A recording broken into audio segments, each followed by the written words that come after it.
Welcome. You're listening to Guiding Stars in the Jeffrey Wolfe Green School of Evolutionary Astrology. This is your host, Kristin Fontana, and I'm here with my friend and colleague, Stacie, Pazura, and a team of expert evolutionary astrologers to discuss the archetype of Capricorn, Saturn, and the 10th house, and how that archetype is expressed naturally. I'd like to welcome Stacie back to Guiding Stars. Welcome back, Stacie, and thank you. Our amazing panel. Today we have Rose Marcus, Helena Garcia, Deva Green, and Ari Moshe Wolfe. We were going to have Simon here today, but he's not feeling well, and so we will miss him, but we are ready with a few hours for you on the archetype of Capricorn, Saturn, and the 10th house. All right. So Saturn, it connects to those natural boundaries and borders that we know intimately when we think about the skin and the bones that hold the soul intact. The skin and the bones that protect your organs, that protect your insides from the outside elements. Astrologically speaking, Saturn correlates to the structural nature of consciousness as well, that the soul determines from life to life. The specific structural nature of consciousness will be orientated to reality in a way that reflects the ongoing evolutionary needs and requirements of your soul. And by house, sign, and aspects to the natal Saturn, the sign on the 10th house cusp, any planets in the 10th with their own aspects to other planets will all correlate to this structure. The south node of Saturn, which all humans on the planet share in Capricorn currently, correlates to the transition from natural times, the transition from the matriarchy to the patriarchy. Individually, the south node of Saturn by house and the aspects to it from other planets connects to the prior life structural nature of the consciousness of the soul that applies to the current life's ongoing evolutionary requirements. Saturn also correlates to the nature of the conditions that your soul chooses to be born into, and it reflects what you need in order to evolve. Saturn as an archetype conditions every other planet in the birth chart. And this is the one thing that when I first learned about this, I was blown away. Because if you think about it, and we'll use a house as an example, the walls, the floors, the ceiling would reflect Saturn in your chart. So if you consider where your natal placement of Saturn is by house and sign, that's going to energize the walls, the floors, the ceiling of your reality. So you might have a sun sign somewhere else, you might not Capricorn, you might have Pluto in the 7th house, but if your Saturn's in Capricorn or the 10th house, it's conditioning every other planet. It's literally like a wrapping for those planets. So if you have a sun in Pisces, but you have Saturn in Capricorn, that Pisces sun is conditioned by that Saturn quality. And it will really influence your nature and how you structure your life and how you commit to things in this journey. The nature of your conditioning reflects the totality of the society or culture, country, and regions within countries that impacts your soul on that level. It's going to be very different, of course, if you have Saturn in Capricorn and you're born in the US versus having Saturn in Capricorn and you're born in China. So where you are born, the culture, the country, the society is going to condition your soul in a way that, well, your soul chose and set it up for this life. We pick up where we left off as well. It's important to remember that when we're considering this continuum of time. Humans live together in structured groups such as societies and tribes and countries. And then this correlates to the social role that you have on behalf of that society and the role that your soul will choose in any given life that reflects your evolutionary intentions. We know this is the work or the career that we might choose relative to facilitating our ongoing evolution.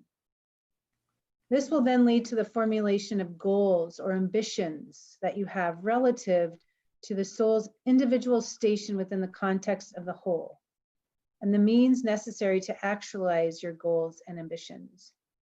Now, each country or society has its own socially accepted norms and customs that the consensus of the society has established. Consensus connects to Saturn.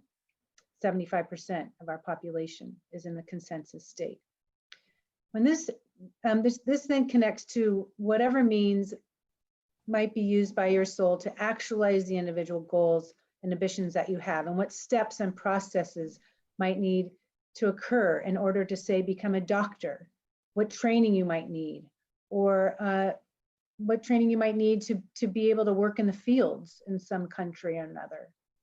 So in turn, this will correlate to the interfacing between the role of authority as defined by society, parents, and the authority of the soul itself, and how your soul responds or reacts to these external authorities.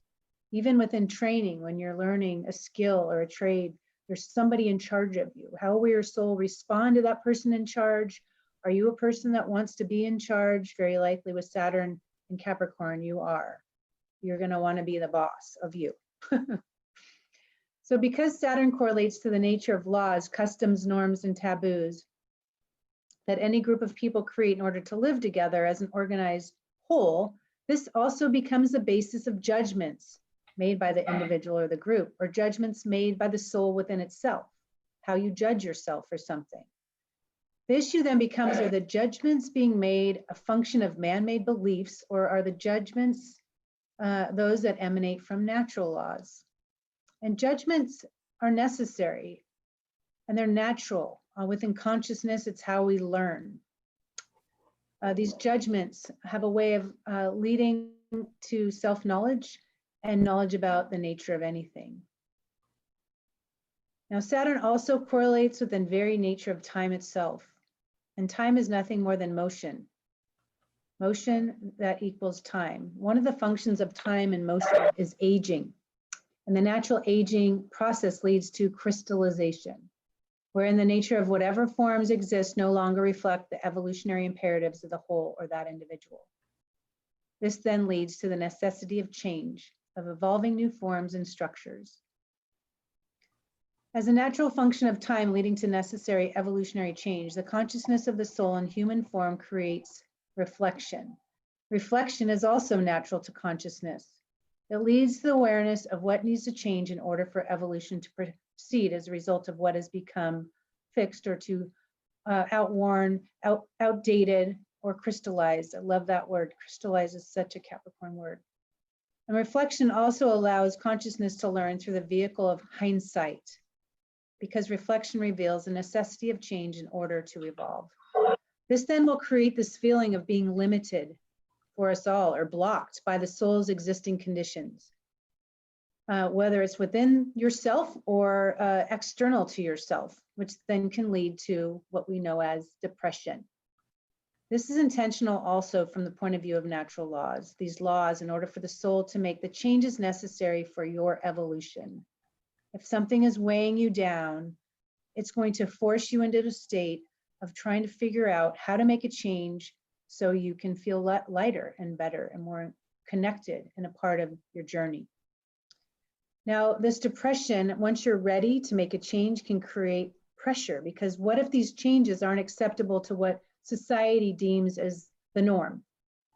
These judgments that are projected upon you as a result of not conforming, Saturn, can have the effect of inducing guilt, as if there's something wrong with you. And guilt can have two causes. One can be called learned guilt, which is a function of man-made laws that have nothing to do with natural laws. Now, we're set in motion, the natural laws, of course, being set in motion at the time of the manifest creation. When violations occur of man-made laws, this is what leads to learned guilt. And learned guilt is just what it is. It's learned. This type of guilt needs to be jettisoned from the soul because it's completely unnecessary. And this type of guilt can be a burden for a soul for a very long time. Guilt, when it is learned, it affects the inner relationship to yourself. And it can create blocks or inhibit you from actualizing what it was that your soul came here to do. Learned guilt does not stay within the soul because it has nothing to do with what is inherently right and wrong from the point of view of natural laws. So guilt can also occur within a soul when any natural law is violated.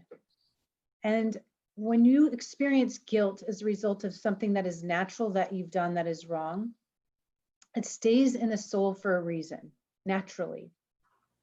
It will never leave you. So it reminds you of what is right and wrong, or something that you may never want to do again.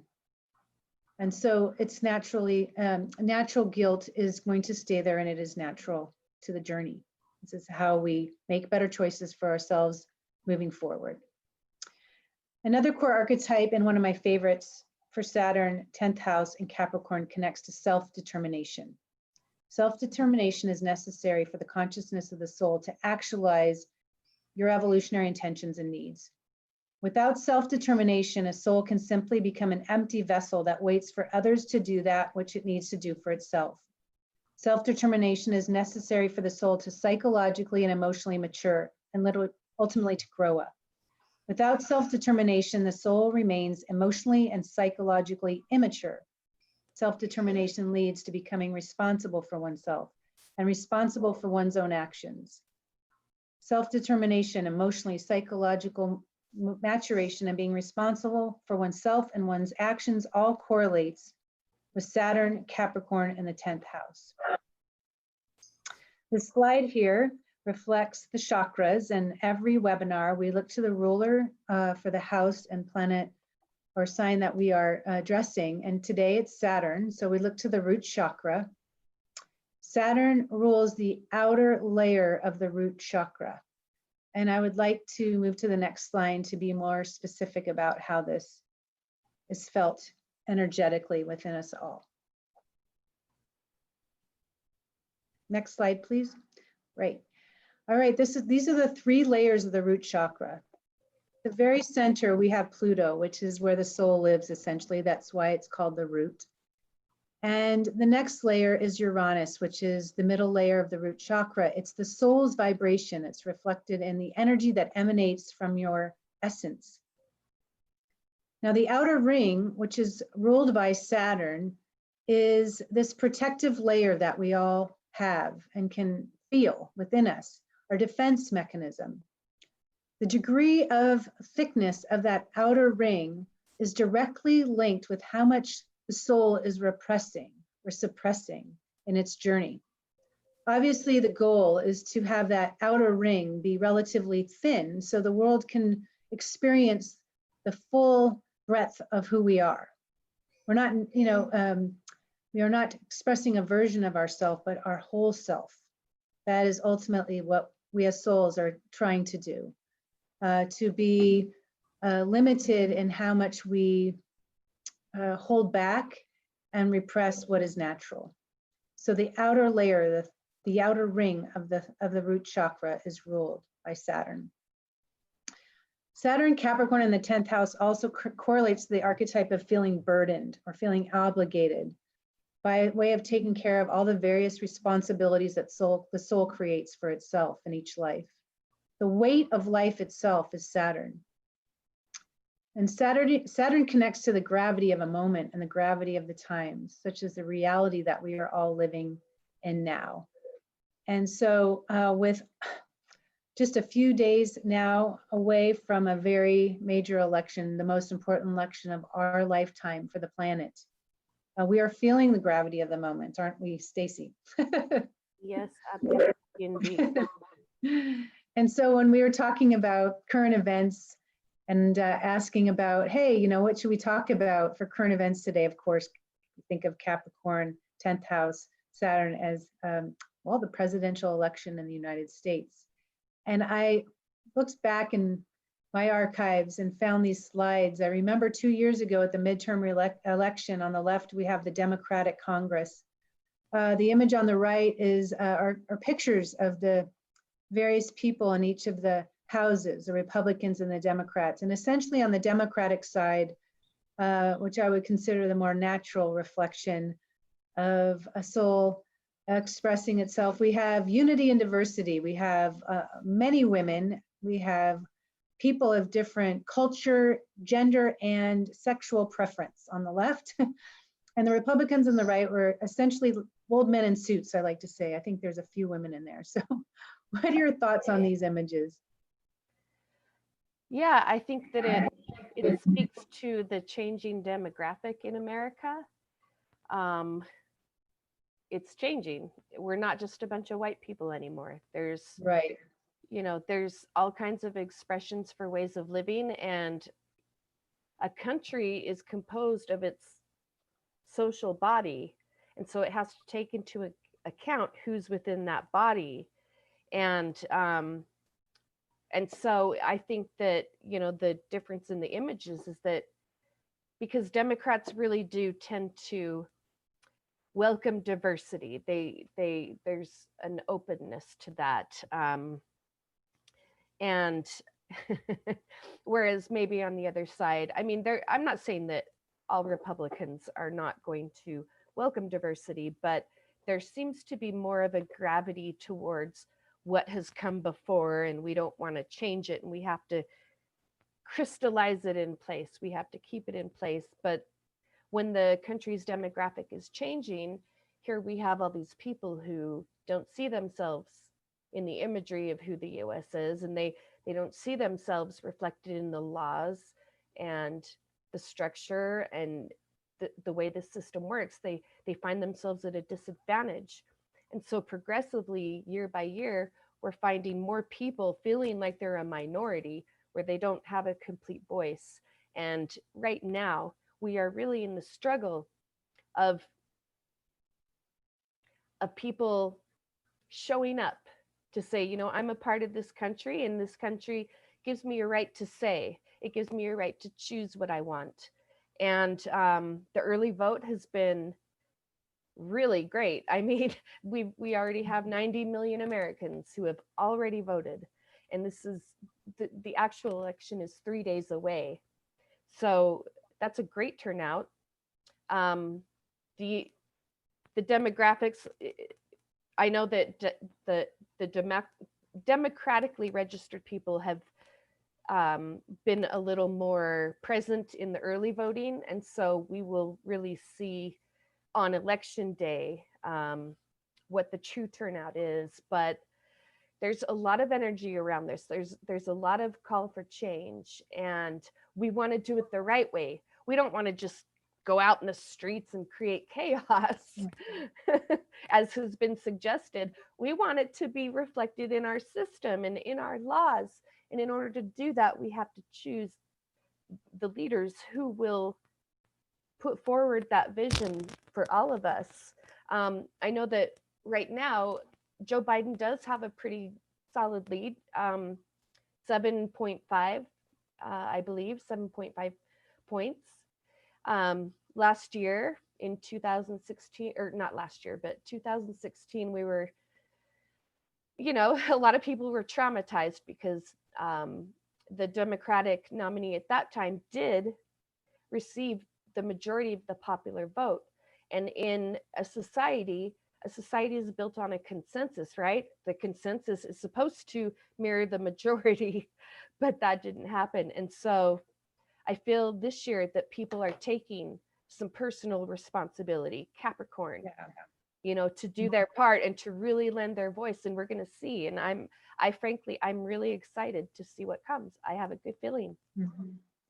Right. Yeah, exactly. I mean, I think that 4 years ago, the people that thought it would be, that their person would win, maybe didn't take that responsibility and make it to vote, right? They just took for granted that, my girls got it. And then, Yep. It was a shock to everybody.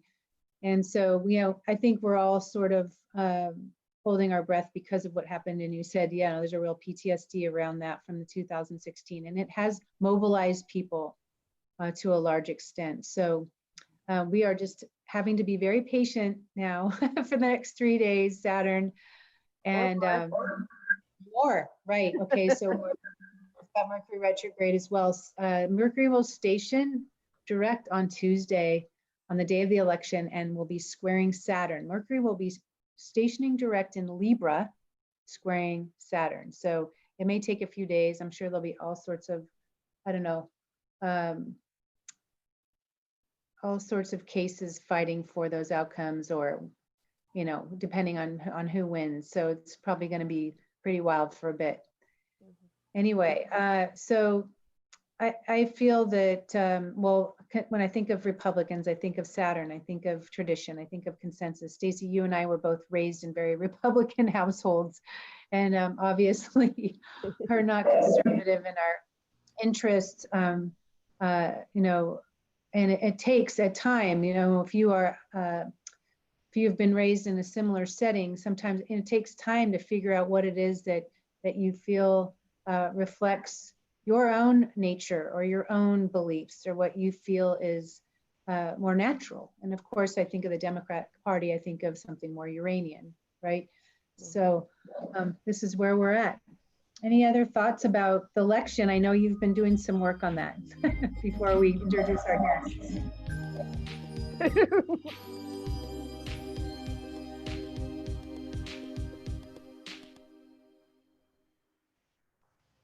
No, just go blue. Go blue. Yeah, no, it's a responsibility. Capricorn, let's do it. Be responsible. Okay. Yeah, okay. That is very much a Capricorn word. And I want. Can I say one thing? Mail is too late. If you are, even if your vote is postmarked, there are a lot of states who are ruling that those will not be counted. So take it to a drop box. Every single state has one. So please, if you have a mail-in ballot, take it to a drop box or vote in person. So before I introduce our first guest, I want to say this as it relates to responsibility. In addition to, it's our responsibility to have our voice heard and to vote in this country. We also have a responsibility to come here and actualize what it is that our soul came here to do. And so responsibility is a Capricorn word. And whenever I share this with a client, I can't even tell you the kind of the weight that they feel when I say that, because when we have a personal responsibility, it is something we can control, right?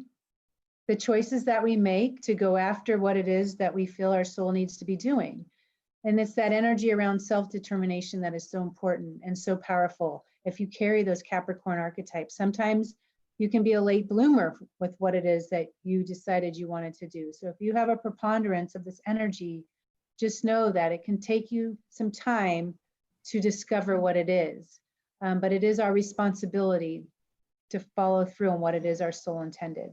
And we want to do that on a soul. All souls want to be able to be actualizing why we're here. So with that said, I would like to perfect segue to Rose Marcus, who's discussing Pluto and Saturn in Capricorn, or the 10th house. Welcome, Rose. Thank you very much, Kristin and Stacie. It's wonderful to be here. I'm sorry, Kristin, I'm not sure whether you said this or not, but the Mercury transit going direct on Tuesday is engaged with Saturn until the 6th of November. So as Stacie was saying about those mail-in ballots and so on, we may not actually get the results of the election for a few days because there's more counting to be done, right? So, you know, Capricorn, the archetype of time and a little bit of a delay would seem likely, considering that Mercury's just out of retrograde and is still engaged with Saturn for a few more days, right? Yeah, so. My topics today are Saturn in Capricorn and Pluto in Capricorn.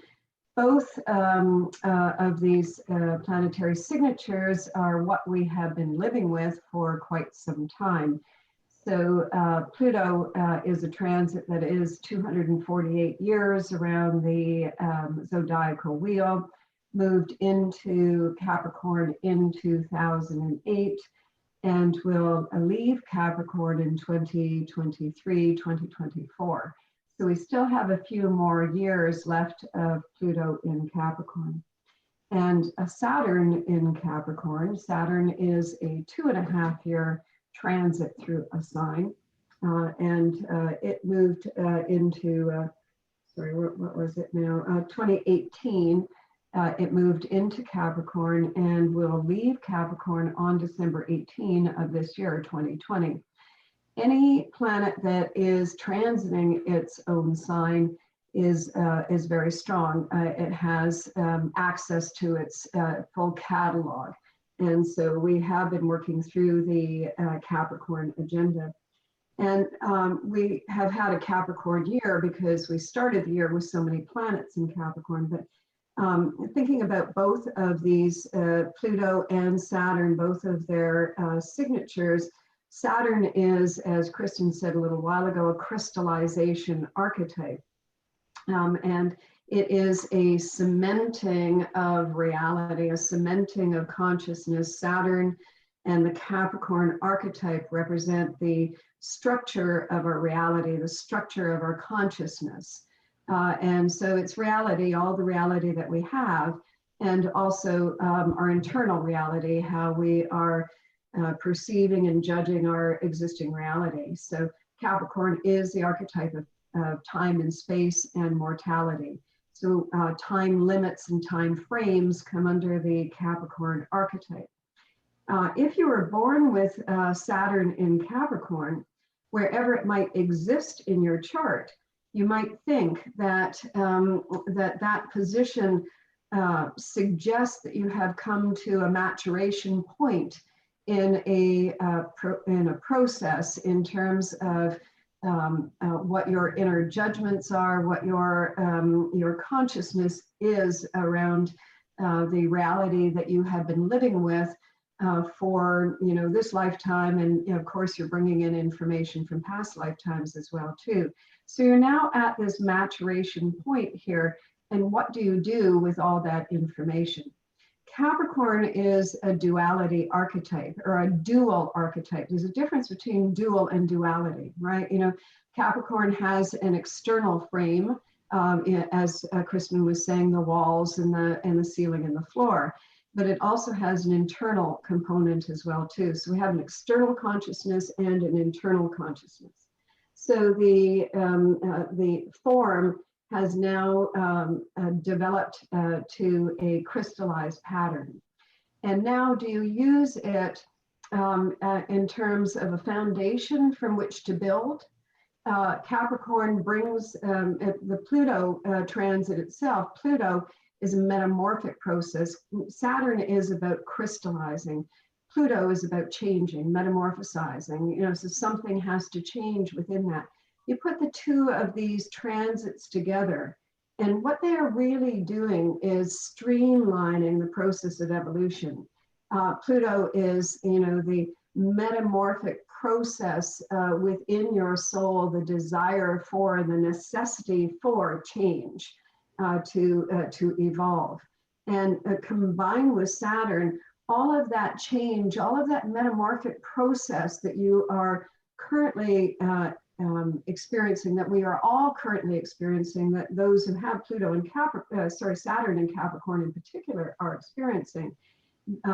This is cementing as it's moving forward. So it's actually, you think about that, it's maybe a little bit more of a quick dry on the cementing of the new reality. And that Pluto's been in Capricorn for since 2008 to 2024. It's a very short period of time to create profound and lasting change, as we have seen ever since the beginning of that. 2008 was Obama's election, Wall Street crash, auto industry crash, and it's been on an accelerated path since then. The two planets combined together, they are working on an economy track, I'll say. That's Saturn. Saturn is a limitation archetype. It is a reduction archetype, and it's an earth sign. So an earth sign is all about utilization of resources. So when you combine these two together here, what they are doing is economizing on the utilizing of resources. And they're only working with the specific tools that are going to do the most effective job. They're not doing anything random in terms of evolution, for your personal evolution and for our collective evolution. They are doing a very well targeted job to look at what the priorities are. Priority is a Capricorn archetype. Saturn in Capricorn is your personal priority, the transit wherever it may be going in your chart. that's putting you under pressure to self-reflect and to examine what is it that you are working with here. And when you think about the 10th house of the zodiacal wheel, it is the zenith, it is the midheaven, it is the peak of the chart. Pluto in Capricorn is a suggestion of a cycle, a long-term cycle that is now coming to an end. Capricorn as a duality archetype or a dual archetype brings something to an end while it is at the inception time of a whole new reality.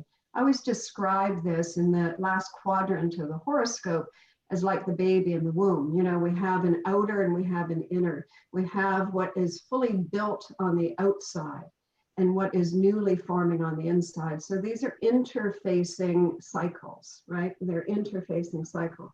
So between Pluto and Saturn working together right now these past 2 years, with Jupiter there as well too, and the other planetary influences that have dominated 2020, it is reducing the guesswork here by focusing on the necessary. You know, it's very pinpointed and it's very targeted.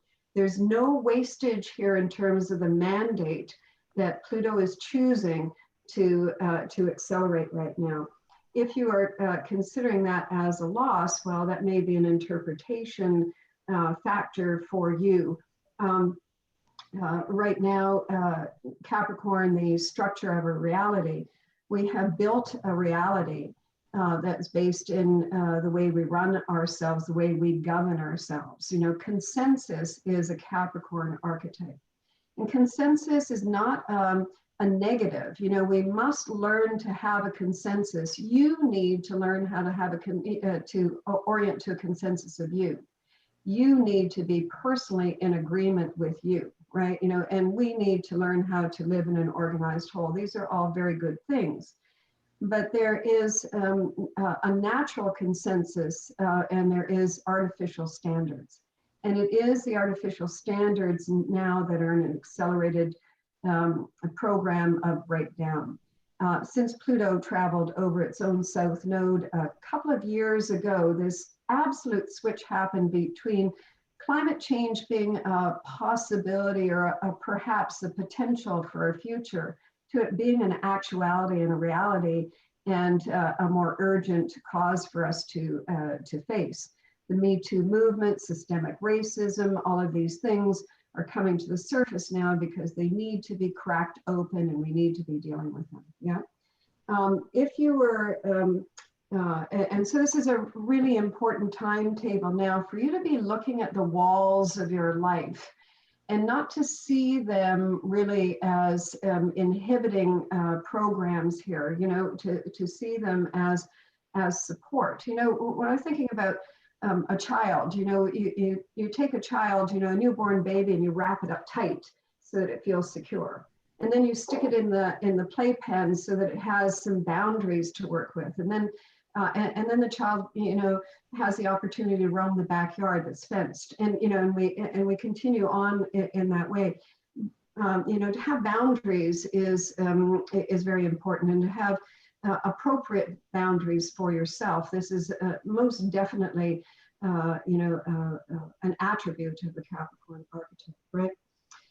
If you were born 1959 through 1962, or 1988 through 1991, you were born with Saturn in Capricorn. So you are experiencing your Saturn return. And I actually didn't get to look it up today, but you know, we're recording this on the 31st of October, and you know who passed away today? Sean Connery. Okay, Sean Connery, born 1930, Saturn in Capricorn. Okay. In the 12th house, famous actor, you know, so very interesting. So we have, in terms of looking at Saturn returns, you know, we have the potential to have 3 Saturn returns in a person's life, and they are very, very important transitions for one. The first Saturn return up to about the age of 29. This is a cementing of consciousness, right? And it is that first third of the life where we are establishing that inner framework, the function of consciousness, and we're building from the past, the first 29 years, it's a subjective development of self. And it is the outer realm that imposes on the subject, on the developing ego, and that outer realm leaves its stamp or its imprint on the emerging individual, the developing self. This is the conditioned consciousness, right? You know, so it's that first third of life. The second third of life, Saturn return about the age of 58, 56, 58 here. Between the first Saturn return and the second Saturn return, it's an individuation process. So we're building and establishing that outer framework, the outer reality of your life. This is the objective development of self. It's subject and object. This is when we go about trying to create our life. We're focused in on the external goals, you know, i.e. making your way in the world. It's about developing a career, or establishing a family, having kids. You know, it's all of that that process. And it is a time when we are looking to, you know, the conditioning factors, and either we're wrestling with it, you know, or we're building from it. And usually it's a combination of both of those processes. At the age of, you know, 58-ish, the second Saturn return to the third Saturn return, which is about the age of 85 to 88. It is a review process. What of the past now needs to be ended. This is that maturation stage, that stage of ripening. In the cyclical nature of plant life, by the time we get to the 10th house, that which has, you know, the harvest has been taken in, and what is left is, as we say, withering on the vine, right? You know, and so now in that last third, we look to find, you know, what is the meaning to my life? What is the meaning of all that I experience? It's a spiritualization of consciousness in this last third. And then in that last third, we look for those kind of broader answers to, you know, what was my life all about, and what goals did I reach, and so forth. So this is such an important, as Kristin was saying, that the Capricorn archetype conditions everything else in our chart. And we're now at this critical moment now where we really must take a look at what our relationship is to external authority. Pluto is breaking that down. Pluto in Capricorn, it's a soul imperative to reconstruct your relationship to the reality baseline. This is, you know, deciding what now, you know, in two levels, coming to an end. One thing about coming to an end is that you have developed enough proficiency that you now reach the time of hitting that goalpost and hitting that reward, and a fruition time. Or it's a dying out process where you have exhausted the useful fuel, and it's now necessity to set a new foundation into play. Either way, Capricorn, Pluto and Capricorn's mandate says a format change is necessary. It's time for a new process, a new era to begin. We have, you know, we've been given a privilege by this life, really, to bear witness to a shift of the collective consciousness. We're, you know, we're at an age of man now, or age of humanity now, and we're at that apex, that very pivotal point. Pluto in Capricorn, a time to redefine, to restructure, and to re-establish our relationship to external authority, our roles within society, and what it is. How do you take personal responsibility upon yourself for yourself? How do you meet with the obligations that you have chosen in this life? How do you show self-respect, self-honoring? You know, to be self-honoring is to be other-honoring. So, you know, to use your previous experience, all that's been conditioned inside of you, all of the maturation process, in order to take control and to be self-determined, to act responsibly, to contribute in a meaningful way. So if you can do that, it's what we've said so many times in so many presentations. If you can contribute, if you can be a social role model or take on a leadership role, good, go ahead, do that. But if that is not your pathway, then to be taking responsibility for your own life, to be accountable to yourself, to be in control for yourself, and to be, as I said, self-determined, self-honoring, accountable, you will contribute to the whole in a fabulous way. Thank you.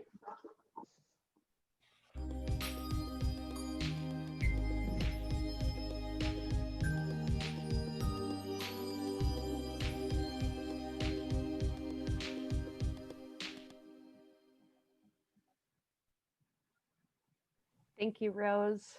Oh, that was so great. Oh, I love that. I really appreciate how you went through the different Saturn cycles of, the 3 different Saturn returns that we can have. I really related to that because I literally, until my first Saturn return, I was a child. I didn't even have the courage to go out and really explore who I was at all. I was the kind of person, tell me how to be, how I'm supposed to be, and I'll try my best. And usually I failed because I was repressing what was natural, right? But that was the authority. The authority was outside. And it was at my first Saturn return that I met Jeffrey Wolfe Green. There you go. There you go. And it changed everything. It changed the complete structure of my reality. I saw authorities completely differently. I realized that I have authority inside, even though it took me a little bit of time to get a little bit better at relating to myself in that way. But it really thrust this process of, okay, I am my own authority. I'm going to choose what's important, what I'm going to lend my power to, the kind of goals that I'm going to set, how I'm going to use my energy, and be responsible for what I do. And I'm not at my second return yet, but I'm kind of looking forward to it. But so thank you.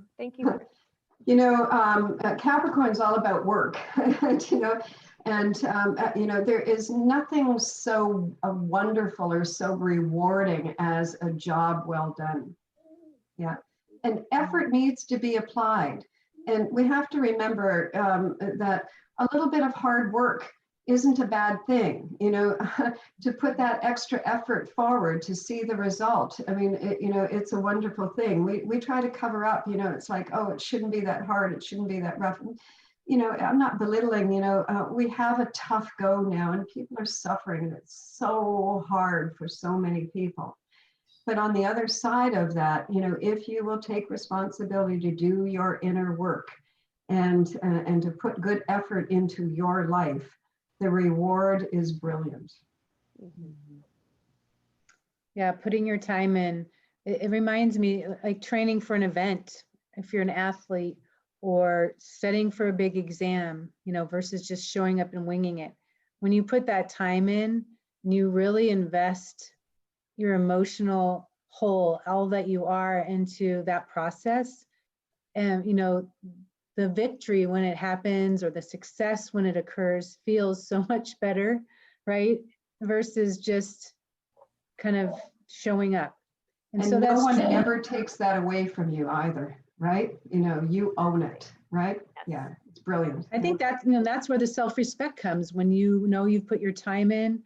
And many clients that I've spoken to have a lot of Capricorn in their chart. They just have this feeling of, I need to earn my stripes, right? I need to put my time in, put the years in before I feel like I can be, amply recognized for whatever it is that they're doing. And so there is something about knowing the importance of what that can bring, even emotionally. Like somebody with a lot of Capricorn isn't going to have that self-respect or believe in themselves and their capacity unless they've spent the time doing it, right? Absolutely. So, all right, thank you so much. That was really incredible. Thank you. I'll let you introduce our next guest. Uh-oh. Okay. I will. Next, we're going to hear from Helena Garcia. Very excited to hear from you again, Helena. Welcome back. Okay, thank you. I'm loving it. I'm loving to listen to you. And I want to go back before I go to what I've written with my moon in Capricorn. I really need to read it before I speak. But Kristin, you had this picture about the American elections, of the midterm elections with everyone. And I remember that, if I'm not mistaken, the Venus at that point was retrograde, and it turned direct at the exact, or if it's not exact, it's really close to the same degree that Mercury is going to turn direct now. So I think there's something there. It brings, it's rather refreshment. I don't know about this now because we don't know. But I think it's important that we notice that it's almost like the same degree, if I'm not mistaken. I'll look into that. And about this part that I took with the moon and the sun in Capricorn, I think I did an exercise that I always like to do in this series, and I think it's why it's so special. That is the natural part of the archetype. We always need to go search for it. I think there are a lot of distortions everywhere. And with Capricorn, I think that is even more to the point, to go and search for it. So my reflection is in that sense. So in the context of getting a broader view on Capricorn, I was thinking it is important to understand the concept that structure in reality starts with Cancer. If you remember, the moon was the first duty to regulate human activity, seasons, and cycles. And that only when we integrate the notion of cycle as a primary foundational structure for life and human activities, can we understand the notion of limitation as part of natural form. That is, our main issues that we have with Capricorn as a distortion started when this principle was abandoned and our connections to the moon cycles started to deteriorate. So since I'll be speaking about the moon and the sun in Capricorn, I thought about approaching it from a point of view of creative search and getting into the real nature of the archetype, so plagued by distortion, and try to find out how the concepts of time, structure, limitation, responsibility, and all those Capricorn themes in a natural form really are about a time to crystallize a culmination of the cycle of form, with a phase where we've matured the shapes we start nurturing in Cancer, that now they appear in a shape that can nurture others and society in whatever ways we are here to serve. So in essence, it's a point of maturity of form within the cycle, like the tree standing tall only because the roots stood firm in the ground at some point in time. And it's true, and especially in our current atmosphere and the stellium transiting Capricorn, that we're witnessing a point of culmination relative to how this archetype represented distortion, I hope, suppression and repression. And wherever we have Saturn or planets in Capricorn or the 10th house, it is almost always about learning first, and especially with this new phase, how to decondition from what is preventing the natural to come through, but in a carnal way, which is, we don't know why, and then we don't know exactly how. And I would propose that we start by remembering Saturn is indeed a feminine yin archetype. And that's probably one of the reasons why you have an emergency of the feminine now, and that we only came to relate, I propose this, that we only came to relate Capricorn Cancer polarity with gender polarization out of evolutionary necessity. That is, the understanding of the archetype as relating somehow to masculine reflects the evolutionary necessity to explain and correlate a reality of oppression of one race over another, men over women, etc., that do not represent the natural masculinity of the young signs, but a distortion expression of power and control that has come predominantly to suppress the feminine principle in women and in men, and which in of itself hides the true feminine nature and origins of structure, time, and form. And when that is, we are and when we are manifesting true Capricornian traits, we are indeed manifesting the social culmination of the yin nature and the nature of the divine within us, as it relates to the applications of the laws of Mother Earth and the balance of the Earth trine. And in that train of thought, the highest form of service with Capricorn is one that answers to the highest responsibility, that is to care for the earth first as a way to nurture and care for all human beings and honor the spirit within all natural life and the place we inhabit as our greatest duty. A reality that we, of course, have most absent in all societies, but the indigenous people that still are able to preserve this truth. So in the end, when we are talking about the moon in Capricorn, we are talking about yin over yin. So it's a double significance of a core issue of all it relates with Cancer Capricorn axis, the need to oppose and throw off any polarization that we have inside of us, separating from the parts within ourselves that we should care and nurture as our utmost important duty. Because with the moon always relating to family, land, roots, and safety structures, the moon in Capricorn almost always will mean inherited stuff. It can be inherited responsibility, suppression, conditioning, polarization coming from birth, which from a point of view of why the soul chose that in the first place relates most likely with the long journey that is inseparable of those issues. If we think that most moon in Capricorn souls will have a moon conjunct the south nodes of Pluto and Saturn. I, in my case, have a moon in the fourth house in Capricorn, which makes for a paradoxical chart. In my case, I have still a Virgo rising. And I, at some point, came to the conclusion that paradoxical charts have most in common the fact that almost all have the south node of Pluto and Capricorn in the fourth house, and the sign of Capricorn is also there somewhere. So for someone with this signature and the overall confusion it usually installs in the person and in the reading, I would say these are real key positions to understand the origins of the confusion and the reason for the paradoxical chart in the first place.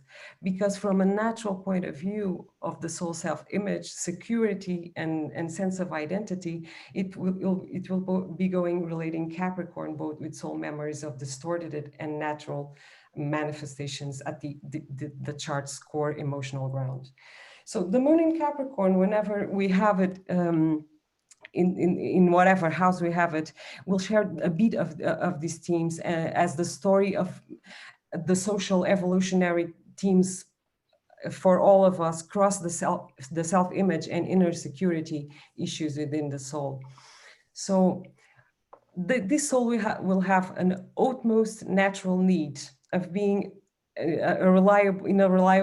having a reliable sense of belonging within a structured, clear reality where it can serve and show care for society according to values way beyond its point of existence in time and values that it has worked on for a long time. I remember in the book Women Who Run with Wolves, the author who has natally a south node of the moon, Mercury, and Mars in Capricorn, and the moon and Saturn in Cancer. She illustrates this very well, telling us about a dream she had that was something like she was standing on the shoulders of a woman, that this woman was standing on the shoulders of another woman, and then another woman, and then another woman to the ground. And so she realized that she belonged to this gigantic family of women that were keepers of stories, of true stories, and now it was her time to tell it. So for me, this is the ultimate goal for Moon in Capricorn, to search and find, which in essence are Aries terms in the cardinal cross, where are the shoulders where we came from, and where are the shoulders we belong to, and stand in there to continue the job. The distortions for Capricorn would be about standing on the wrong pair of shoulders, probably inherited shoulders, defending values unnatural for the soul, and exercising an authority that really is about control and false sense of security. And in this case, the job would be about deconditioning.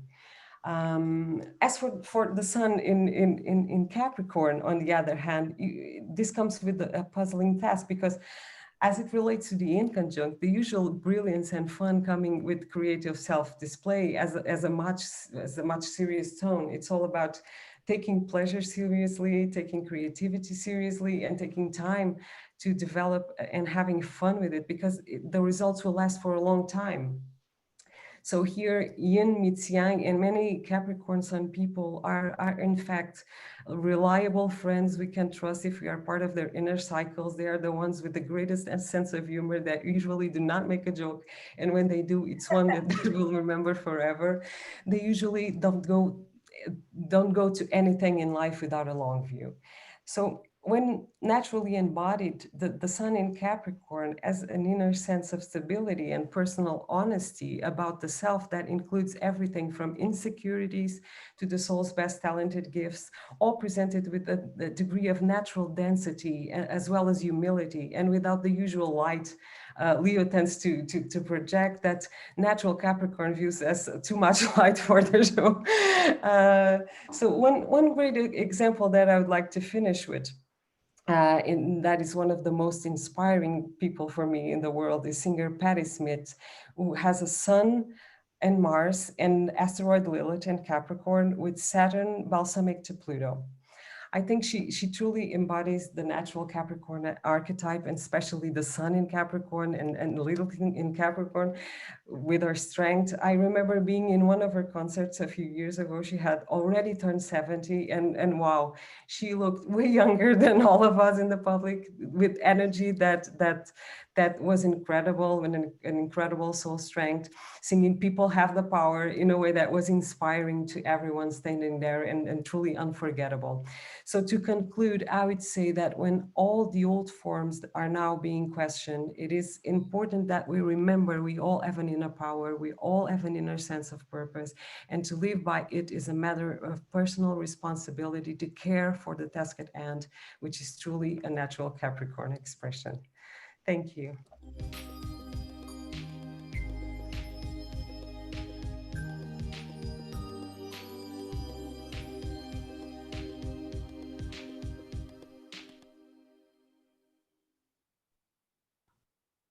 Oh, you covered a lot of ground there, Helena. That was amazing. Yeah. A lot of earth. Oh gosh. Yeah, I'm really, it was wonderful. The example at the end I loved as well, because what we're reminded of in this series is to know that every archetype has a light and a shadow, and every archetype has a strength and a weakness, and every archetype has a natural form of expression and a repressed way of expressing it. And this last example with all those planets in Capricorn, including Lilith in Capricorn, my goodness. Yeah, she's something. Wow. And that speaks to, I heard this expression once, that Capricorns age gracefully, and sometimes they age in reverse because they come out so serious early on, right? Yeah. And it takes a while to get them going. And so thank you for that. And I also have to say, I love Women Who Run with the Wolves. That is an excellent book. Highly recommend it for helping women to recover their nature and their essence, and just to kind of let their hair down and go wild. It's just a wonderful read. All right, Stacie, what do you want to offer here? Oh my gosh. Okay. There was one thing you said. I mean, there's everything you said, but when you were talking about how a Capricorn can crack a joke, and it's not something you ordinarily expect, right? Because it's right. My dad, okay, both my parents are Capricorns. They have Capricorn sons, and my dad is a man. He's a serious man. He's a man of few words.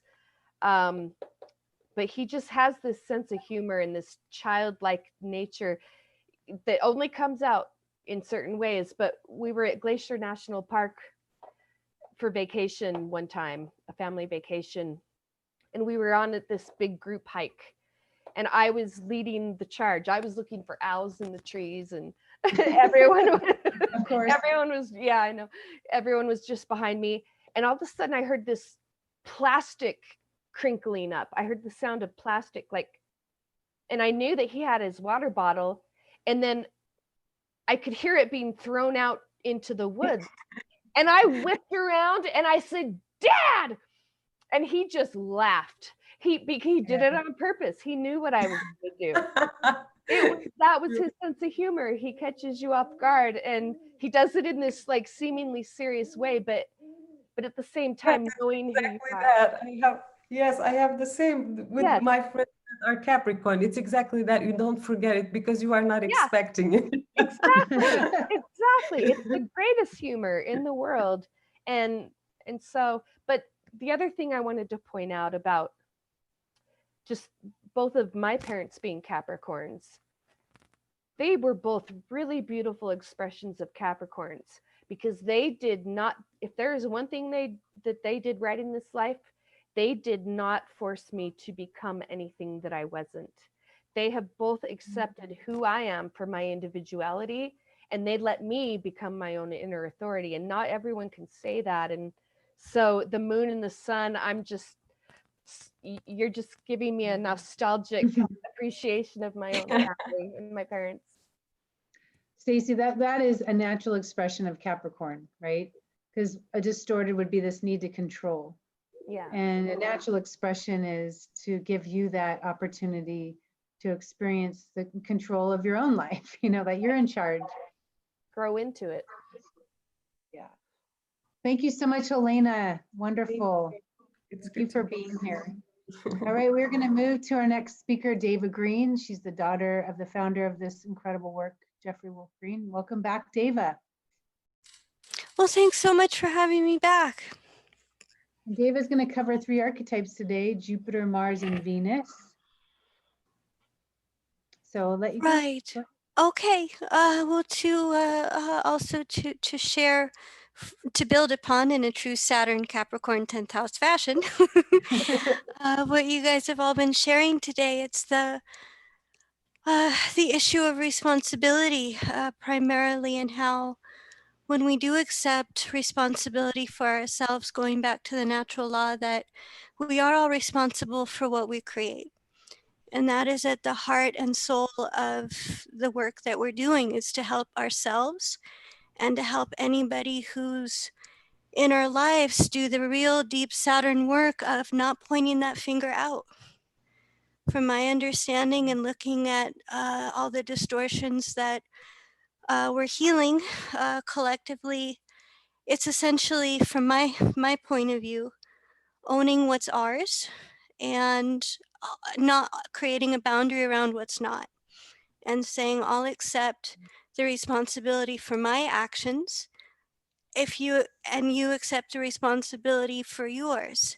So there's a coming from that square to Libra, there's mutual give and take, versus so often, especially just to make you laugh, relationship counseling. How often do you get the 2 people on the phone and they're both going, well, it's the other person's fault. Really, it's not, it's because of this or because of that. And I believe a saying Kristin often shares is that Saturn saying of, if there's one finger, you point one finger out and there tends to be 7 pointing right back at you. So in the true nature of Saturn and creating that new cycle, Rose, yes, thank you, a new era. what can shape or what can structure, what can be internalized from that is an overall structure to where we're aligning with natural principles instead of these artificial forms of control, of artificial authority, which can manifest kind of dovetailing into Venus being in Capricorn, also Mars and Jupiter. It's the natural embodiment of authority. And that can also correlate to gender, coming from collective memories that we have then of unrepressed or of natural Jupiter being in Capricorn. When we were structurally speaking, when we were in accordance with natural principles, where guilt was determined by our actions, not by belief. And we were able to embody a role in the world that most naturally reflected our intrinsic capacities and abilities. And that it wasn't defined by artificial gender roles that, let's say, for example, a soul with Venus in Capricorn who happened to come through this lifetime in a male form is naturally drawn to the more caretaking roles, or is naturally drawn to lines of work to where he feels that his natural voice of authority can be expressed. And he can then become a role model and attract others into his life or into their life to where they can potentially impart this natural truth that don't let society dictate what you're supposed to or capable of doing. You make that determination from within yourself. Venus in Capricorn, you be your own boss. And you tell yourself, what can you relate to? What kind of, how do you want to sustain yourself? What do you value? Very much of Venus can be a going for the heart. If you were to if you were to think about how you can sustain yourself for the long haul, thank you, Helena. The long-term view, absolutely. Every day, long-term. If you were to think long-term, how do you want to be sustaining yourself? And essentially to re-empower, or essentially to create a new structure, a new paradigm for those Venus and Capricorn ways of thinking that are embodying that more natural sense of authority. And in a woman, it can be, let's say, for example, the Venus in Capricorn that isn't drawn to the more traditional roles, but very much wants to establish herself independent from gender-related work. It can be evolutionary astrologer. It can be dabbling in, let's say, deep memory processing or past life regression, or it can be, for a woman, it can be centered more, or even in business, but role modeling a structure that is near and dear to their heart with Venus. So it can be creating a structure that, even if it's in the external world or traditionally thought of as a male role, they're doing it in a way that really embodies their natural sense of right and wrong. And perhaps it can be women that come together and form a group where the system is completely matriarchal, where everybody's role is absolutely equal, to where each person's voice is equally honored. It's that Capricorn Libra, and that they're creating a structure that's helping them solidify, crystallize, and to attract methods or ways of sustaining themselves that truly embody that natural form of self-expression and authority. What's intrinsically right and wrong for them, again, is determined by themselves, not determined from an external factor. And this can become a way that they relate with others, a system that's based upon natural laws where it doesn't matter your position. And that's one of the most, a very deep natural principle of Saturn is everybody in natural times, that everybody's role, no matter what that role happened to be, was inherently equal to itself, that it wasn't based upon position, but rather people's intrinsic abilities. What do you have the actual capacity to do and what not? Very far and removed from these artificial diplomas on the wall, right? Yeah. Which can then authorize us, God knows why, to then do what we want. But so, Capricorn fashion, go get it. If that's what you need, go get it, and then you can do it.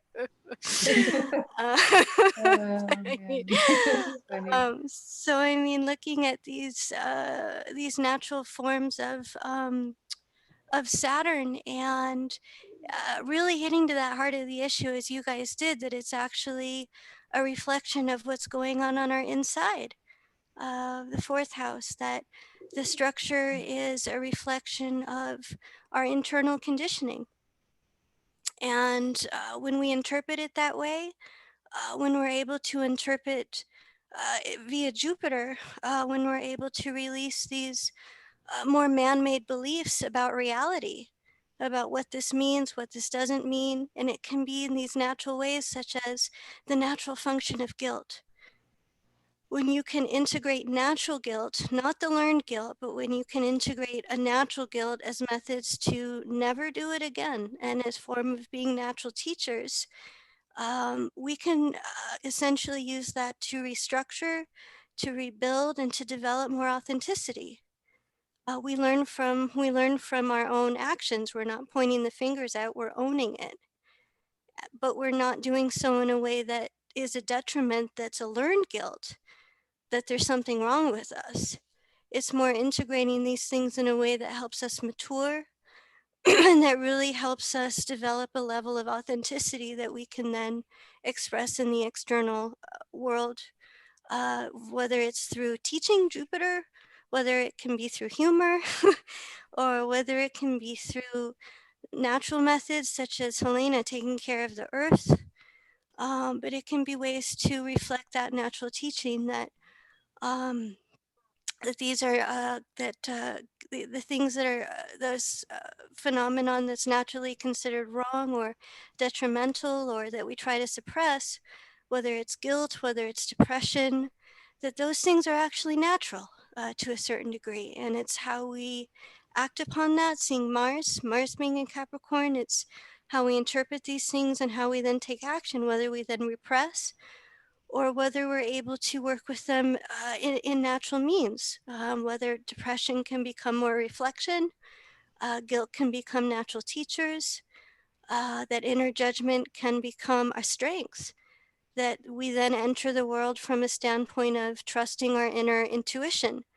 I can determine for myself what's right and wrong. I don't need an external teacher. I don't need an external authority to tell me that or to model to me. I can become that role model.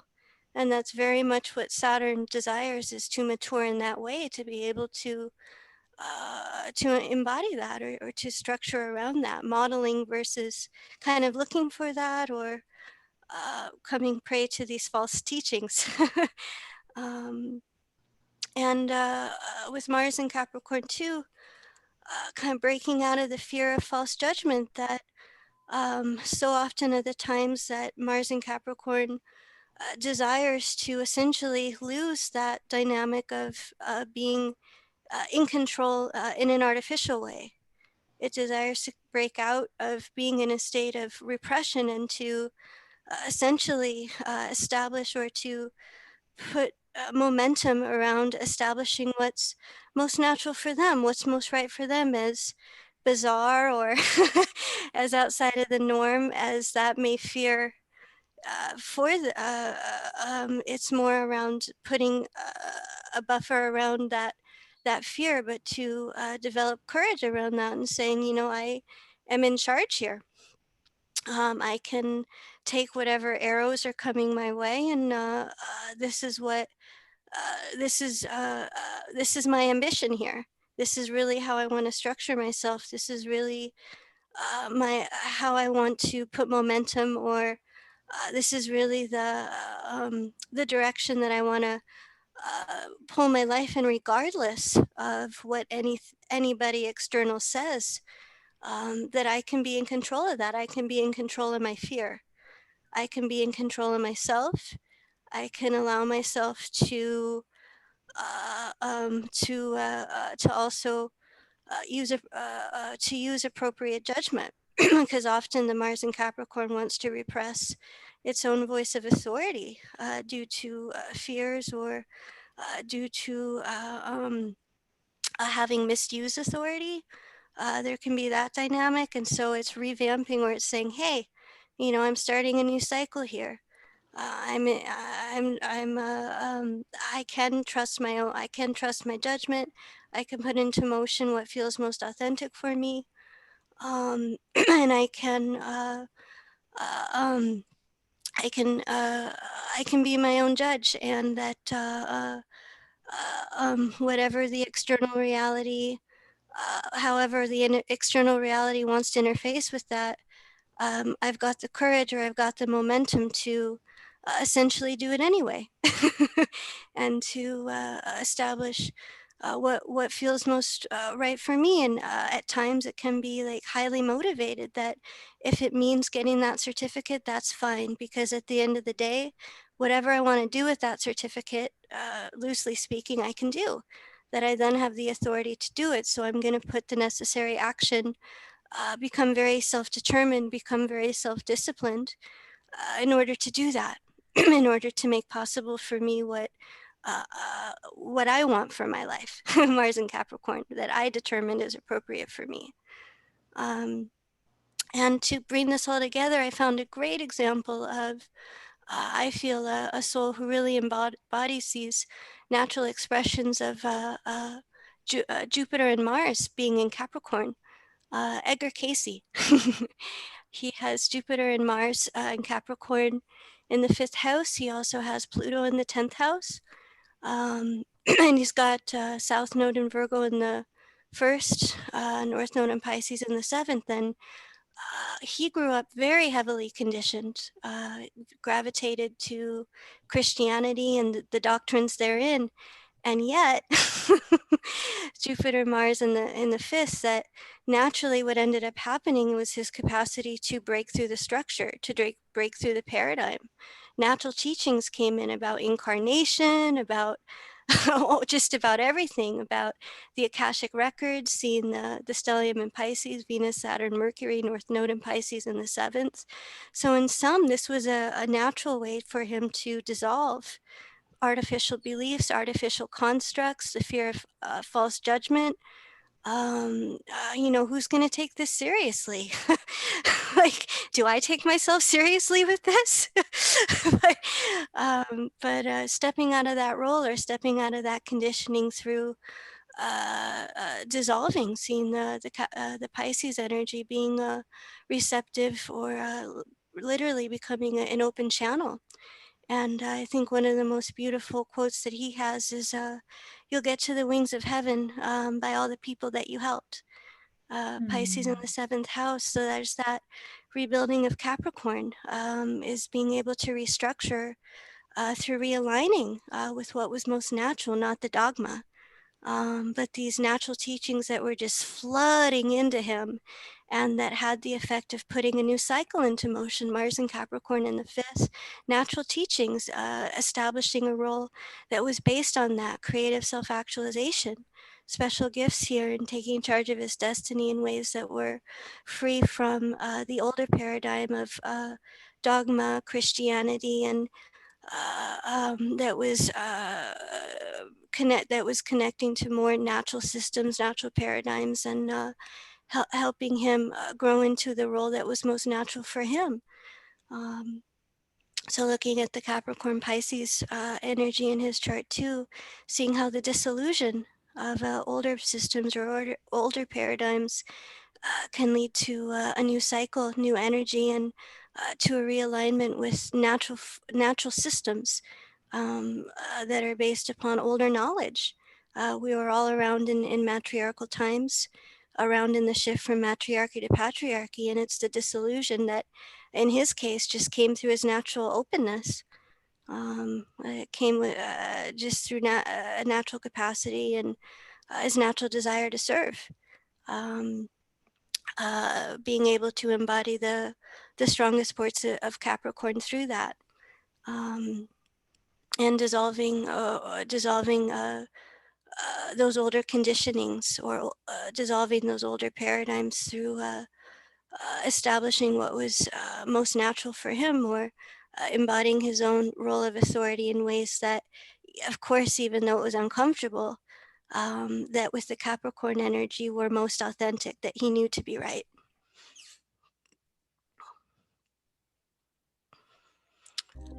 So those are my thoughts about Capricorn.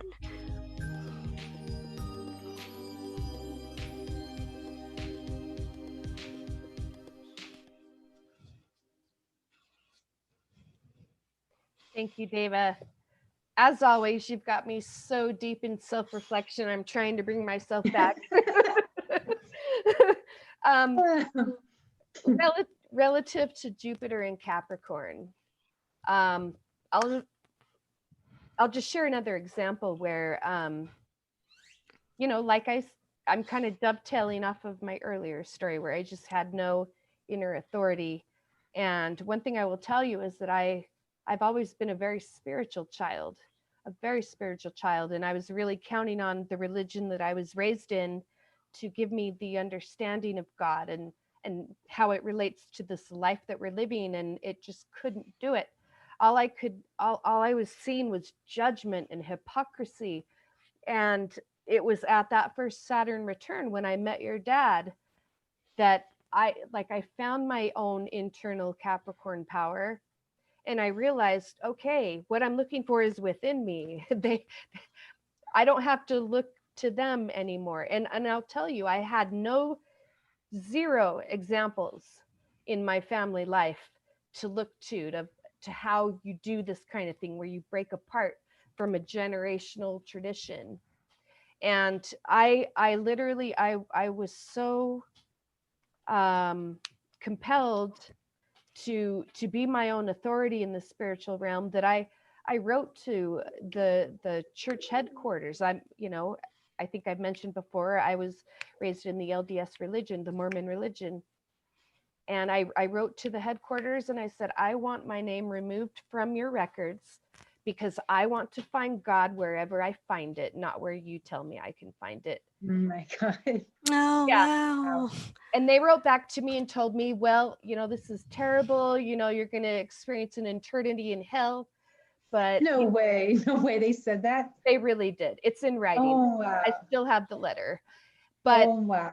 It didn't shake me at all because I found my internal Jupiter authority, and it was thanks to your dad. I'm telling you. Oh. He's like the greatest teacher in the world. But so I just wanted to share that, and I'll. Oh. Well, thank you for sharing. It brought me back to a memory of being in one school or another. I can't remember which school. I got taken out immediately. But I came home and I reported that I told I was going to be burnt in a pot because I had ate meat that day. I brought my salami sandwich because I love salami. Oh my goodness. Oh, oh my God. My Mars and Capricorn went. So I responded, I said, I like meat and I'm going to eat my meat sandwich. That's what I did. Good for you. I ate my sandwich and was promptly removed from that environment as soon as the story was reported. You're not going back. Okay, I don't mind. I will go back. That's so great. Oh my goodness. Yeah. Thank you so much, Deva. And again, I love, it's just, I think it's Capricorn more than any other archetype, it feels, where we can really see the difference in how it's expressed naturally versus conditioned, or, what we so have to search for, right? To find. Who said that? Helena? Helena. I think she said that. I love that too. I meant to say that. It's so true. If you have a lot of Capricorn, you have to work hard to find the natural expression of your life, your journey, your path. And, for some people who have a lot of Capricorn, or women in particular, I would say, they may end up like a woman in a man's world. And maybe they've chosen that because I want to learn how to operate like a man. I want to prove it to you that I can be just as high up on that ladder as you can, it's like this very ambitious push, I can do what the boys do. Watch me, and I love it when I see strong women with strong Capricorn energies, and they're like, move over, because I got this. So, because those souls are completely equipped for it. They've shouldered plenty of responsibility in other times. They know how to play the game, but the search for it can be harder. It can take longer, it can take more time. And there's a need to unwrap and unravel the old in order to emerge with that pearl of truth, you know, just like the outer ring at the root chakra. It's like slipping out of old clothing and allowing yourself to immerse yourself into those vulnerable Cancerian waters. And the polarity of Capricorn with Venus and Capricorn souls, you know, it can take a while to defrost, to warm up to something. I like the example of the crock pot versus the microwave. It takes a while, you know, but once they do, they can be so tender. There's such a tenderness with the Capricorn archetype. There's such a sensitivity, such an emotional essence that, you know, people don't see because of the guard that may go up. But anyway, I feel like this particular webinar is reminding us and everyone else listening of what a natural expression looks like. And boy, we need Capricorn to sustain us for the long haul. So thank you so much for your offering today, Deva. Thank you. I'm sorry to do this, but I have to add one more thing about Jupiter and Capricorn, and really what I want to kind of, wolf packs. This is a natural hierarchy. You have an alpha male and alpha female, and then you have a pack of various other genders. The alphas, you know, they perform their roles, the breeding roles, but when they're out hunting, the rest of the pack, they remain to raise the pups. And it doesn't matter what gender they are, they do it as a community. It doesn't matter. So that's just kind of a natural presentation of how rearing the young could occur. You know, we can look to the wolf packs and kind of learn from that example. We can learn a lot from nature, that's for sure. Yeah.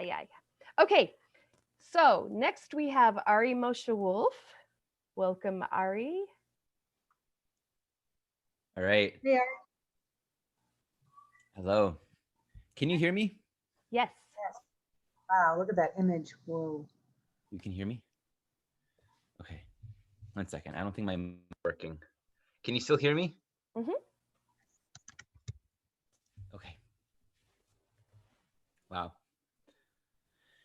So we'll start with Mercury in Capricorn of their 10th house.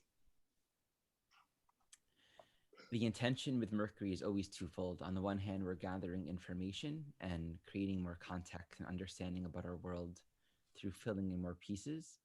And it's also going to speak to, within our own soul journey, what is it we're called to investigate and explore, and what is the language, what is the way of knowing the world that we're learning to communicate and express and put out.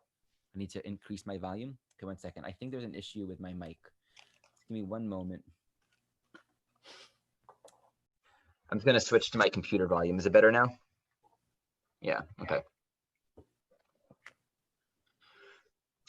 So when you place this Mercury in the 10th house or Capricorn, there's a strong focus on gaining the appropriate credentials and self-knowledge in order to actualize one's own intellectual authority in the world. For many souls, this can express as a strong focus, a strong concern with all the external expressions, how you're dressing, how you're speaking, how you're communicating, knowing how to say the things and do the things, and thus putting on a cloak of duplicity that basically says, here are the ways to become successful. On the one hand, there can be a lot of acuity and genius in regards to the soul's ability to adopt. So, you know, playing all the funneling games and getting a lot of clients and knowing how to build platforms and communicate and express yourself in ways that will create success, or at least create the appearance of someone that has authority. But the issue and the challenge with this, as per all things Capricorn 10th house, is it could be empty. It can just be a lot of talk, a lot of show, a lot of presentation, the right technology, the right, you know, buttons on your website and wearing the right kind of hat. But is there really wisdom? Is there really knowledge? So the discipleship with Mercury in the 10th house or Capricorn really corresponds to developing one's mind. And this takes work. Do you know what you're talking about? Are you spending the time to study and to learn and to practice? And we have the idea of facts when you apply this archetype. And one of the issues with Mercury in general is where we can make anything look logical. And we can also speak anything and make that which we're speaking appear as data.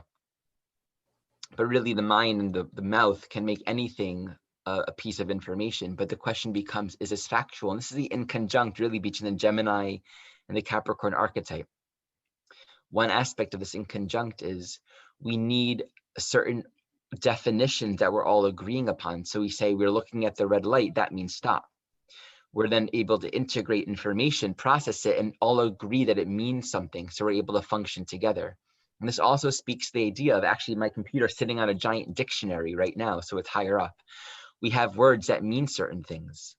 So we have the idea of there are things that are factual and there are things that are non-factual, and there can be ethical lessons for the soul in learning to actually be factual and to know what they're talking about, to be accurate with their knowledge in that way. One last point on the signature. There can be a strong focus on managing and being able to have the mental acuity and intelligence to interact and engage with all kinds of things. And depending on how identified the soul is with social success and social appearance, this can very much be about, okay, you know, I have to look a certain way and act a certain way. And it's not necessarily about success. It's just this idea of I need to function in the world and be like the Joneses. And Mercury also corresponds to instruments, things that do things, coordination. So there's a calling with a signature to actually know oneself. You know, if you have knowledge, what is it for? What are you learning and what's your goal? And if you have a computer, what are you using it for? What's the purpose? And the disciplining of the mind really says in time, you are going to learn how to cultivate greater authority and self-trust. This is actually an important piece. The self-trust is an important part, because if you're in school and you're being told what's the answer to the question, that Mercury signature can very much freeze up, and consciousness becomes conditioned to always need to be right. Fear of failure, fear of getting it wrong, fear of punishment, fear of disapproval. And so to develop that confidence is to know, if I take my time and I let myself not know, if I let myself be a student, then I can ask the right questions, know what books to go to, know what training programs to work on, and not be so focused on getting there yet. And I can build a solid foundation. Now let's work at the higher octave of Mercury, which is Uranus. Uranus in the 10th house is always so interesting. And it's one of those slap in the faces to the 10th house archetype in general, because the nature of Uranus is to liberate from the known, liberate from constructs that are familiar and conditioned, which always implies time space. So the Uranus in the 10th or Capricorn will generally manifest in one or two ways. One, within a more consensus paradigm, we're going to find the signature corresponding to innovation, new ways of thinking, and thus communities and associations that resonate with that, but within a particular social construct that is socially acceptable and feasible within the norm, right? So this can be within your industry, you're making some kind of improvement or innovation, and that's going to be a development. You're going to, you know, find a new job and create a new position in your company. There's that level. But really what this is all reaching upon on a deeper way of understanding, it's actually liberating our minds from associating this world through constructs of time and space. And so there's a natural movement to objectify form, structure, definition, ideas of authority, and see it as an observer. And so the question becomes, who's my boss? You know, why am I trying to be on time? On time for what? And depending on how liberated the mind is, there's going to be a movement to really just take a deeper step back and think of these things objectively. And so for some souls, this can be waking up one day and realizing, I don't have to work this job. Actually, I can do my own thing. Or, you know what, I've always wanted to study astrology. And that for many souls, and of course, Uranus in the 10th is a classic astrologer signature, because what you're doing is you're actually observing the cycles of time. and you're standing apart from it, and you can kind of hold it in your hand and look at the past and look at the future as if you were a sovereign agent standing apart from it. And that's what Uranus loves. It's all about realizing we're not defined by these external constructs of time and space. On a more spiritual level, this really speaks to a disassociation from one's total conditioning reality that basically judges and says, this is what's right and this is what's wrong. It puts a soul into an internal authority, internal standard to determine for oneself, how am I living according to an internal authority of right and wrong?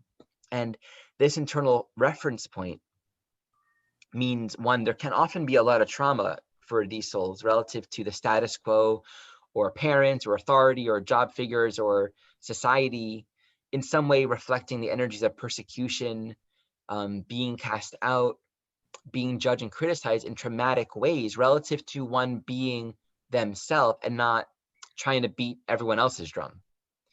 But the movement towards that is to realize that there is no reality to it. It's all a projection of the mind, that we say, okay, here's our 10th house agreement that you live in the United States and you have to vote for a two-party system. We'll have someone that realizes, I'm going to create something else because who said I have to do this? Or when did I agree and sign this contract that said I have to agree with this whole political system in the first place? So all these, and of course that brings so much stress. So ultimately the Capricornian judgments and shaming, when you look at the core of it, it's not really coming from the outside. Like the true liberation at the essence of this for Uranus in the 10th or Capricorn isn't coming from, I'm liberating from external constructs, because a deeper understanding is it's not external. We're liberating our own minds from our own conditioning, from our own internalizations. And that allows us to be free and begin to really align with the natural structures of the cosmos as they are. And the idea of being more innovative here, it's like bringing new forms of society, new forms of government, new jobs, new opportunities, new ways of living as a human being. It really just comes from not holding oneself so strongly to these fixed ideas. Now let's go into Neptune. Neptune or Capricorn in the 10th house corresponds to the relationship between timelessness, that which is universal and ultimately true and only true, with that which is in its essence only a condition. And time and space and form, they're just a part of this Maya. They're actually a reflection of individual karma as it relates to whatever is necessary for our own evolutionary journey, meaning time and form and structure isn't for its own purpose, it's to be used. We are limited by time and form and all these things that define our physical reality, not for some arbitrary reason. It all serves a purpose for our own evolutionary journey, and it's for each one of us to learn how to be in relationship to it in a way that is serving to evolution.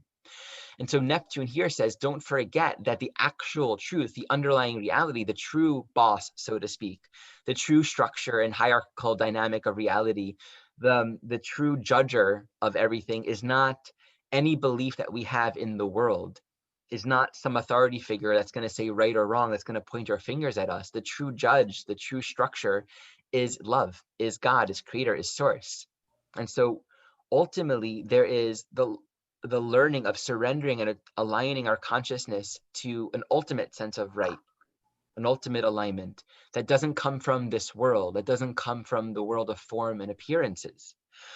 So this naturally means that many souls with a signature will be very much inclined towards, in some way, you can just say, bringing heaven on earth, in some way working within time and space with respect to that which is beyond form.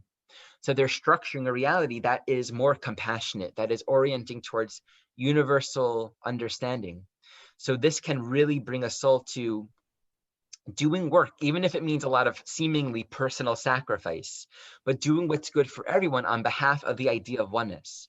And there's a deep understanding in the 10th house of ethics. Like there's sort of an intuitive, deep knowing for Capricornian 10th house people around the idea of right and wrong. And it's a beautiful thing to behold. When it's not held with a lot of guilt and shame and confusion and judgment, it's an incredibly beautiful thing, because it basically says, I understand that my actions affect other people. And when I'm not in alignment with my inner guide, it creates hurt. It affects all of us. And that attunement, when it's really held with wisdom, can lead a soul to hold so much maturity and wisdom and patience in doing things that are hard, doing things that are difficult, sacrificing personal gains for the short term on behalf of the needs of the long term. This could be for one's family, one's society.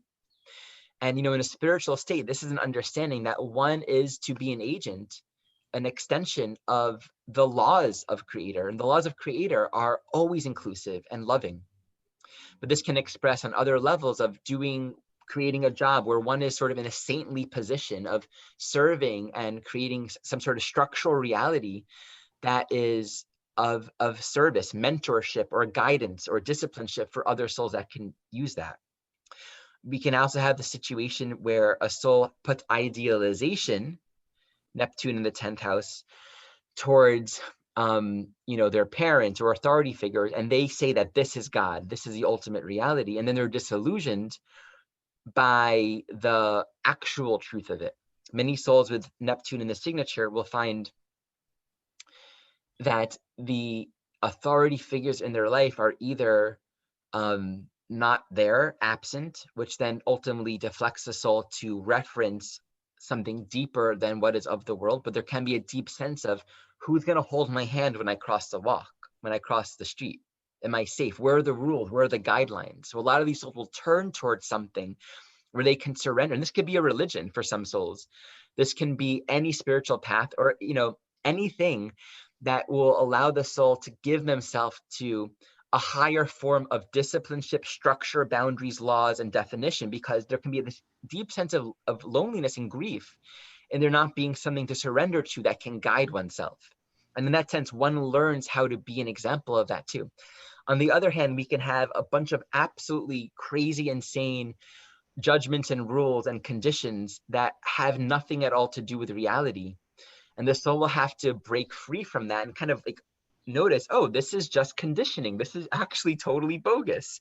Even though I feel a strong sense of wrong, I feel a strong sense of guilt, like we're talking about the Mormon thing, and I had the Orthodox Jewish thing. It's okay to, break these rules. God still loves me. All right, so that is my probably better than ever attempt to keep everything really short. Sorry. Awesome. So I was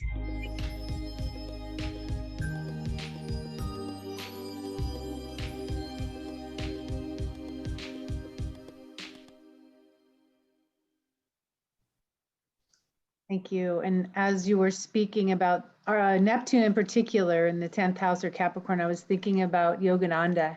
He has that Pluto conjunct Neptune, both retrograde in Gemini in the 10th house. And there's a part of his autobiography where it's called, the chapter is an experience in cosmic consciousness.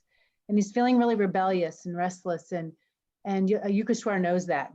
He really just wants to know God. He wants to have this cosmic experience. And so at one point, Yukashwar wraps him on the chest and he leaves his body and he's flying all over the world and having this just heightened experience and something he really craved and needed. And I wanted to read this paragraph here where he says, and I want to preface this by saying that we are all limited by the form that we inhabit. All souls are limited. It doesn't even matter how evolved you are. If you're living in a human form, you will be limited by the structure that you inhabit. And all of a sudden, and so Yogananda has this experience and he says, suddenly the breath returned to my lungs. With a disappointment almost unbearable, I realized that my infinite immensity was lost. Once more, I was limited to the humiliating cage of the body, not easily accommodative to the spirit. Like a prodigal child, I had run away from my macrocosmic home and had imprisoned myself in a narrow microcosm. My guru was standing motionless before me. I started to prostrate myself at his holy feet in gratitude for his having bestowed on me the experience in cosmic consciousness that I had long passionately sought. He held me upright and said quietly, You must not get overdrunk with ecstasy. Much work yet remains for you in the world. Come, let us sweep the balcony floor. Then we shall walk by the Ganges. Beautiful. So it's like he goes from this ecstatic experience, leaving the form and flying all over, and then he says he returns to the humiliating cage of the body. And so Yukashwar takes him from one extreme to the other. You can see that through the square de Libra, right? From the heavens to sweeping the floors on the balcony. We have work to do here. And that's so Capricorn. We have. It's worth saying that the depression that can happen with Neptune the 10th is just this deep existential sense of, I don't want to be here. That's where a lot of souls can actually turn towards all forms of escapism, and in a very basic way, not deal with their basic responsibilities, neglecting their duties as a human in a body, with a family, with a job, with bills to pay. And so they can actually have this very unstable life rooted in this deeper yearning for something beyond all of this. There's one other story that had me thinking about this, because a lot of spiritual seekers, people that are involved in meditation, and of course, even spiritual seekers, like Yogananda said in his book, then his autobiography, that even spiritual seekers struggle with expectation, just like all souls will have an expectation for a partner to behave in a certain way. But there's a story about one of Yogananda's disciples, and his name's escaping me. I'm sure Deva knows, will help me with this one. But anyway, he's experiencing samadhi. He's in this meditation, and he reaches this level of samadhi, and he's in the ashram, and he's upstairs, and downstairs he can hear the noises of the kitchen, and it's, he can tell that they're clearing dishes, dinner is finishing, and he's in this ecstatic state of samadhi, and he's thinking to himself, I wonder if I should stop this experience so I can go and have dinner before they clear all these dishes. So he's literally thinking to himself, I better hurry up. If you think about time with Capricorn, because I reached this state of samadhi, I'm sure I can do it again. And so he comes down out of this meditation in order to make it for dinner. He's just been fed in this eternal way. And but there's still that part of him, that human part of him, that wants to be fed in the physical way, right? So he comes out of samadhi, goes down to the dining room to have his meal. And he shares that it took him a really, really long time to reach that state again. Yeah. He expected through the square to Libra that he would be able to reach that state the next time that he went into meditation. But he made a choice through the other square to Aries to come out of that place, that state, that higher level of consciousness, to have a meal when he was being fed by that eternal well, And so we are learning through our choices that things are not always as easy as we think they might be again. We might have to spend the time and have the discipline to return to that level or that degree of experience that we seek. So incredible. Who was that, Deva? Do you know? Is she there? Kriyananda? Kriyananda, thank you. Oh, okay. Yeah, it was Kriyananda. All right, what a wonderful few hours together. Stacie, I'm sorry, I wanted to give you room to say something. I dominated that. No, that was perfect. It's perfect. It's good. All right, thank you, Ari. And as we always do at the end of our webinar, we are here with Ari Moshe Wolfe to share his music with us to conclude this webinar today.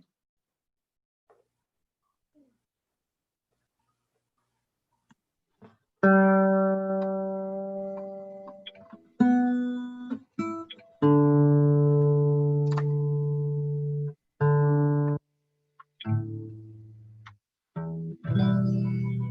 right, my mic isn't working, so the sound may not be great, but we'll do it. Hear you. You can hear it? I am strong within, strong within my soul, strong within my soul. I am strong within, strong within my soul, strong within my soul. I am steady in myself. I am steady as myself. I am ready to be as I am, what I am. Yes, I am.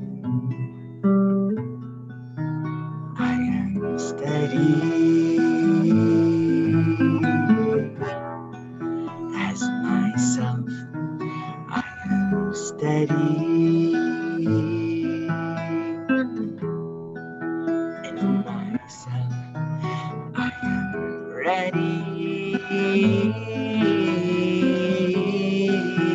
to be what I am. Yes, I am who I am. Na, na, na, na. I am strong within, strong within my soul, strong within my soul.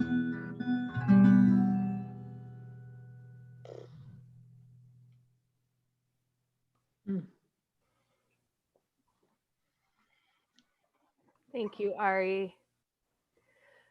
Oh, wow. That may be my very favorite song that you've ever shared. That was beautiful. Thanks. Thank you so much for that. Your voice sounded like Mercury and Capricorn, so deep and For sure. resonating. That is my favorite place from Mercury, the sound of someone's voice. If Mercury in 10th or Capricorn, I'm not sure where if you have Saturn near your Mercury or something. But I'm the very opposite of that, Kristin. I know. I'm I know, Mercury but- and Sag in the 4th house conjunct Neptune. Like, where did you get your deep voice when you sing? I don't, where does that I think come it's my from? Venus in the second. I don't know. There's that sensual, got that Right, Venusian Venus. thing. I only realized the deep voice like a few years ago. I love it. So Mhm. great. Yeah. I love just dropping into that zone. Saturn semi-square Mercury. I think it's a Venus in the second for sure. It's a Venus. Yeah. All right, that was incredible. We're gonna have a CD of all of Ari's songs from every archetype. We gotta have it before Christmas. Oh. Okay, so thank you Great. to all of our volunteers. I like to see their beautiful faces. We have so many of them. Annie Cotto, I say that right? Got it. Stacie? Cotto. Emma Sitardi. Evian, oh, help me. Evanicia, right? Evan, It says Evgenia.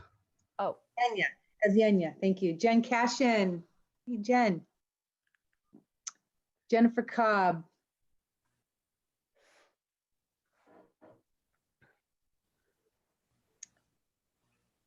Jonas Rom. Julia Binney. Corey Clement.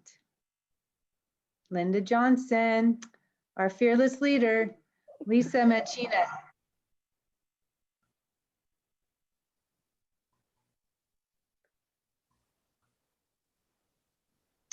Marwa Tharwat. Matt Dragonstone. Monica Bravo.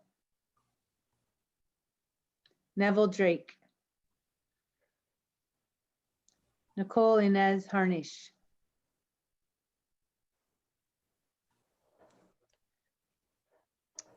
All right, and there's more. Next, Monoceros. Rachel Talia. Sarah DeHaven. Shelley Brown. All of these volunteers have been helping us transcribe this webinar series that we're going to turn into a book, International Voices of EA. And our next panel is next week already, next weekend, as we look at Aquarius. I love this image, it's so beautiful. Natural Astrology EA panel discussion in Aquarius will be next Saturday, November 7th. And we will, of course, have this available on YouTube following. So until next time, namaste. Thank you, Ari, for your music. Namaste. And of course, the website, if you're interested in learning more about evolutionary. Linda.